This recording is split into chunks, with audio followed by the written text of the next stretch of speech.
My dear brothers and sisters, in brief, Karl Rahner, a famous theologian, once said, "You cannot talk about God without talking about humans. And you cannot talk about human beings without talking about God." There is always a relationship between God and humans. And God loves us unconditionally, is always there. And we believe that Jesus came down into the world to show us what God is.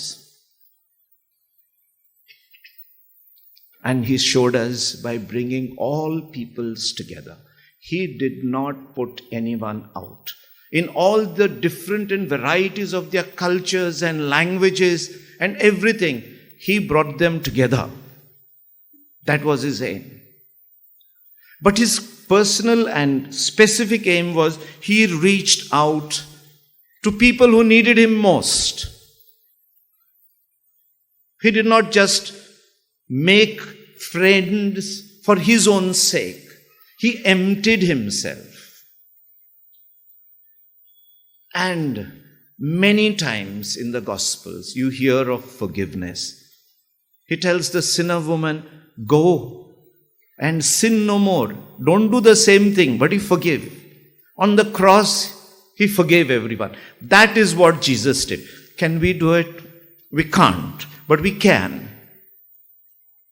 Because we believe that Jesus dwells in us, that we have a relationship with God. And you can see that when we receive our baptism, when we receive our sacrament, God dwells and becomes one with us. This is a very important thing for our faith. It is not just at Mass. It is that we carry Jesus to the world. And if that is so, Paul says, "It is not I who live, but Christ who lives in me." We must take that very seriously. Seriously within and for others. And that is what happened to the apostles. 11, 12 of them were going around with Jesus all the time, but it did not seem to touch them. They did not seem to get transformed until the Holy Spirit came and dwelt within them. And that is how we get our entire theology, that God dwells in us. And that is our belief. And we have to be instruments of God for this purpose. Today, more than ever before, we need to be like Jesus, to give Jesus to the world. And when Jesus touches us, like it touched St. Francis Xavier, it touched Mother Teresa, it touched St. Francis, Joseph Vaz, it touched Father Agner, touched so many people, it touches each one of us as well, in our own houses, in our own families. And when it touches us, when Jesus touches, no one can stop us. We get stopped because we don't keep in touch with Jesus. It can touch the poorest of persons. It can touch the richest of persons. The Spirit can move wherever, and no one can stop it for us. And if we do that, the Pope has declared the year of hope. Hope because there is war everywhere. There is fighting everywhere. There is exploitation everywhere. The poor are getting poorer. How do we handle this? There is hope. There is hope in us if we believe in Jesus. That is what St. Francis Xavier did. He left his home country, Spain. He was a son of a small king. He was a top philosopher. Perhaps we would have been reading his books now rather than experiencing him from India, but he transformed us. And as I said, he came by ship. He was the ambassador, the nuncio of the Pope. But when he traveled by ship for 6 months, everybody was sick. He lived in the sick bay to take care of the people. That is what Jesus did.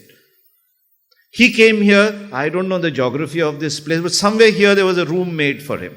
That road from there right up to Cruz dos Milagres was the main national road, Rua Direita, I think, whatever it is called. I believe it is written, there were all types of people here selling their goods in old Goa.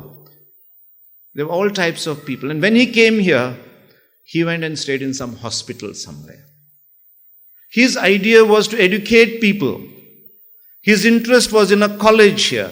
There was a college with over 300 people over here in 1542. In Pilar, I believe the Franciscans had built a college of over 300, 400 people teaching arts and sciences. That was perhaps the foundation of modern education for people, for all people. Francis Xavier wanted to bring all people together. That is the heritage of Goa for us. That is how he sowed the seed. You can't do much, but he sowed the seed for us for what to do, what Jesus did. My dear brothers and sisters, as we are here celebrating this feast of Saint Francis Xavier, let us take our heritage to bring peace, unity, bringing everyone together, to reach out to the poor and to be forgiving in our own families, in our communities, to all people. Only then can I say to you, a very happy feast of Saint Francis Xavier.